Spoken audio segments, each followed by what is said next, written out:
അല്ല, അത് ഞാൻ പറഞ്ഞല്ലോ, നിങ്ങൾ തിരക്ക് പിടിക്കണ്ട. ഞാൻ പറഞ്ഞത് ഒരുപാട് വാർത്തകൾ വരും. CPM-ഉം BJP-കാരോട് ഞാൻ പറഞ്ഞു, ആ കാളെ അയച്ചുവിടല്ലേ, കാളെ കൊടുക്കല്ലേ, അത് പാർട്ടി ഓഫീസിൻ്റെ മുറ്റത്ത് കെട്ടണം എന്ന് പറഞ്ഞു. ഇപ്പോൾ ആവശ്യം വന്നല്ലോ, ഒരാവശ്യം വന്നല്ലോ കാളയെ കൊണ്ട്, ഒരാവശ്യം വന്നില്ലേ ഇപ്പോൾ കാളയെ കൊണ്ട്? അല്ല, കാള ഇനി ആവശ്യം വരും. കാളയായിട്ട് ഇറങ്ങിയപ്പോ ആ കാളയെ ആവശ്യം വരിക. കാള എങ്ങോട്ടാണ് കൊണ്ടുപോകേണ്ടത് എന്ന് വിചാരിച്ചാൽ മതി. അതുപോലുള്ള കാര്യങ്ങളൊക്കെ വരും. ഞാൻ ബോംബെന്നൊന്നും ഞാൻ പറയില്ല, നിങ്ങളാണ് ബോംബെന്നൊക്കെ പറഞ്ഞത്. ഞാൻ പറഞ്ഞത് CPM സൂക്ഷിക്കണം, BJP കാളയെ അയച്ചുവിടരുത്, കാളയെ സൂക്ഷിക്കണം. ഇത് രണ്ടുമാണ് ഞാൻ അവരോട് പറഞ്ഞിട്ടുള്ളത്. അല്ല, അത് എല്ലാവരും വിശദീകരിക്കട്ടെ, BJP നേതൃത്വമൊക്കെ വിശദീകരിക്കട്ടെ. ഒരു ആരോപണം വന്നിരിക്കുന്ന ഒരു സ്ത്രീ അദ്ദേഹത്തിനെതിരായി ആരോപണം ഉന്നയിച്ചു. പക്ഷെ ആ സ്ത്രീ ആരാണ് എന്ന ഐഡന്റിറ്റി വെളിപ്പെടുത്തുന്ന തരത്തിലാണ് അദ്ദേഹം മറുപടി പറഞ്ഞത്. അത് ശരിയാണെന്ന് അദ്ദേഹം പരിശോധിക്കട്ടെ. BJP നേതൃത്വം പറയട്ടെ, ഒരു സ്ത്രീയുടെ പരാതിയിന്മേൽ എന്താ അവർ ചെയ്യാൻ പോകുന്നു പറയട്ടെ. രാജീവ് ചന്ദ്രശേഖർ ഭയങ്കര പൊട്ടിത്തെറിയല്ലായിരുന്നു രാഹുൽ മാങ്കൂട്ടത്തിൻ്റെ കേസിൽ വന്നപ്പോൾ. അപ്പം അദ്ദേഹം എന്താണ് നടപടി എടുക്കുന്നതെന്ന് നോക്കട്ടെ, കാണാമല്ലോ നമുക്ക്.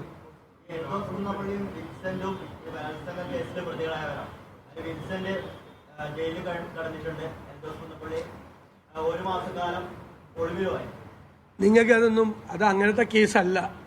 എൽദോസ് കുന്നപ്പള്ളിയുടെ കേസിൽ അദ്ദേഹത്തിന് ജാമ്യം കൊടുത്തുകൊണ്ട് കോടതി പറഞ്ഞേക്കണം എന്താണെന്ന് കേട്ടോ, നിങ്ങൾ വായിക്കും. കോടതിയിൽ അദ്ദേഹം എനിക്ക് തോന്നുന്നു 22 ഡോക്യുമെൻ്റ് പ്രൊഡ്യൂസ് ചെയ്തു. ആ കോടതി അദ്ദേഹത്തിന് ജാമ്യം കൊടുത്തുകൊണ്ട് പറഞ്ഞത് എന്താണെന്ന് നിങ്ങളൊന്ന് വായിച്ചു നോക്കുക. അത് വിധി വായിച്ചു.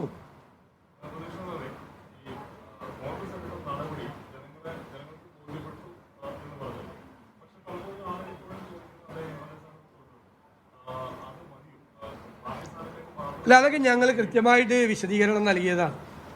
എന്തുകൊണ്ടാണ് ആ MLA സ്ഥാനം രാജിവെക്കാൻ ആവശ്യപ്പെടാതിരുന്നത് എന്നൊക്കെ കൃത്യമായിട്ട് പറയാം.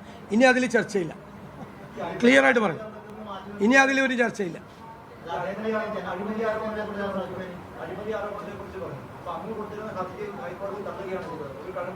അതിന്റെ വിധി പുറത്തു വരട്ടെ. കഴമ്പില്ല എന്നൊന്നും കോടതി പറഞ്ഞിട്ടില്ല, കഴമ്പില്ല. ഇപ്പോൾ പബ്ലിക് ഇൻട്രസ്റ്റ് ലിറ്റിഗേഷനിൽ ഹൈക്കോടതി തുടർച്ചയായിട്ട് ഒരു കേസ് എൻ്റർടൈൻ ചെയ്യുന്നില്ല, ഒരു കേസും പരിശോധിക്കുന്നില്ല. അത് കോടതിയുടെ പുതിയ ഇതാണ്. അതുകൊണ്ട് ഇത് ഇല്ലാതാവില്ലല്ലോ. നിങ്ങളൊന്ന് അന്വേഷിച്ച് നോക്ക് ക്യാമറയുടെ ഇപ്പോഴത്തെ സ്ഥിതി എന്താണ്. അല്ലല്ല, അത് വിധി വന്നിട്ടില്ലല്ലോ, പുറത്തു വന്നിട്ടില്ലല്ലോ, പരാമർശം മാത്രമേ വന്നിട്ടുള്ളൂ. നോക്കട്ടെ, വിധി പരിശോധിക്കട്ടെ, വിധി പരിശോധിച്ചിട്ട് പറയാം. അതുകൊണ്ട് അത് ഇല്ലാതാവുന്നില്ലല്ലോ, എല്ലാവർക്കും അറിയാവുന്ന കേസല്ലേ. ഇഷ്ടമുള്ള കമ്പനിക്ക് കൊടുത്ത് ഇഷ്ടക്കാരെ വെച്ച് അത് നടത്തിയല്ലേ, എല്ലാവർക്കും അറിയാം. അതെങ്ങനെയാണ് തള്ളി? അത് വരട്ടെ, വിശദാംശങ്ങൾ വരട്ടെ, വിശദാംശങ്ങൾ വരട്ടെ. നിങ്ങളെത്തിനെ എത്ര തുള്ളുന്നത്? വിശദാംശങ്ങൾ വരട്ടെ. ഞാൻ മുഖ്യമന്ത്രിയെ പോലെ ഒളിച്ചോടുന്ന ആളല്ലല്ലോ. ഇപ്പം തന്നെ എത്ര ചോദ്യത്തിനായി മറുപടി പറയണം. ഇന്ന് അദ്ദേഹം എത്ര ചോദ്യത്തിന് രാവിലെ മറുപടി പറഞ്ഞു? അല്ല പറഞ്ഞല്ലോ, ഒരു പ്രാവശ്യം പറഞ്ഞാൽ മനസ്സിലാകണ്ടേ. ഞാൻ പറഞ്ഞു, പിന്നെ അദ്ദേഹം പറഞ്ഞു ഞാൻ പ്രകോപിതനായത്. ഞാൻ എന്താണ് പ്രകോപിതനായത്? ഞാനെന്താ പ്രകോപിതനായത്? ഏത് തരത്തിലാണ് ഇതൊക്കെ പറയാൻ ആരാണ് ഈ പറയുന്നത്? മാധ്യമങ്ങളോട് ഞാൻ പ്രകോപിതനായ, നിങ്ങളോട് ആരുടെയും ഞാൻ ദേഷ്യപ്പെട്ടു. നിങ്ങൾ ഒരേ ചോദ്യം 3 പ്രാവശ്യം ചോദിച്ചപ്പോൾ ഞാൻ പറഞ്ഞു ഇനി ചോദിക്കല്ലെന്ന്, ഒരേ ചോദ്യമാണെന്ന് പറഞ്ഞു. നിങ്ങൾ ചോദിച്ചപ്പോൾ ഞാൻ വല്ലതും പറഞ്ഞോ? ഞാൻ എല്ലാത്തിനും മറുപടി പറയല്ലേ, എല്ലാത്തിനും മറുപടി പറയല്ലേ. എന്നിട്ട് എനിക്ക് ഉപദേശം, പ്രകോപിതനാവല്ലേ. നിങ്ങൾ ആരെങ്കിലും കയറിയൊരു ശക്തമായ ചോദ്യം ചോദിച്ചാൽ നിങ്ങൾക്ക് കിട്ടാറില്ലേ ഉള്ളിലെ കയ്യിൽ നിന്ന്? എന്നിട്ട് എനിക്ക് ഉപദേശിക്കുക, എന്നെ ഉപദേശിക്കുക. ഞാൻ നിങ്ങളോട് ആരോടും ദേഷ്യപ്പെടാറില്ലല്ലോ. അല്ല, ഞങ്ങളത് ക്ലോസ് ചെയ്തല്ലോ, ഞങ്ങൾ പാർട്ടി ക്ലോസ് ചെയ്തല്ലോ. ഞങ്ങൾ അതിനെക്കുറിച്ചുള്ള മുഴുവൻ വിശദീകരണവും ഞങ്ങൾ നൽകി. പിന്നെ വേറെ ആരെങ്കിലും ഒരു അജണ്ട സെറ്റ് ചെയ്തിട്ട് അതിൻ്റെ പുറകെ പോവുക. നിങ്ങൾ CPM-നോടല്ലേ ചോദിക്കേണ്ടത്. അവരിത് ചെയ്തില്ലേ, നിങ്ങൾ എന്ത് ചെയ്തു എന്ന് ചോദിക്കണ്ടേ? എന്ത് ചെയ്തു എന്ന് ചോദിക്കണ്ടേ? അവരൊക്കെ അതാത് സ്ഥാനങ്ങളിൽ, സുപ്രധാനമായ സ്ഥാനങ്ങളിൽ, താക്കോൽ സ്ഥാനങ്ങളിൽ ഇരിക്കുകയാണ്. താക്കോൽ സ്ഥാനങ്ങളിൽ ഇരിക്കട്ടെ. അതൊക്കെ യൂത്ത് കോൺഗ്രസ് അഖിലേന്ത്യാ കമ്മിറ്റി സംസ്ഥാന നേതൃത്വവുമായിട്ട് ആലോചിച്ചിട്ട് അത് വേണ്ട നടപടി സ്വീകരിക്കും.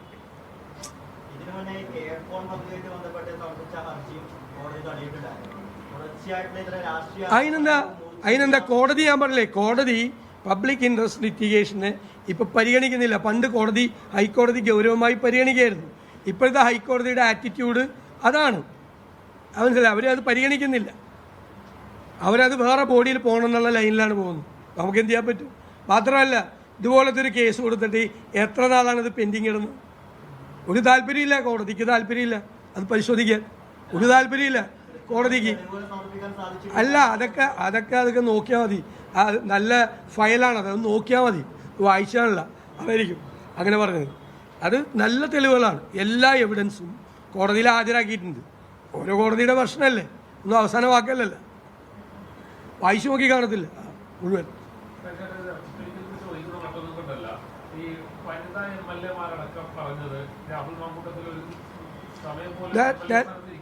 വേറെ എന്തെങ്കിലും ചോദിക്കാനുണ്ടോ? വേറെ എന്തെങ്കിലും ഉണ്ടോ?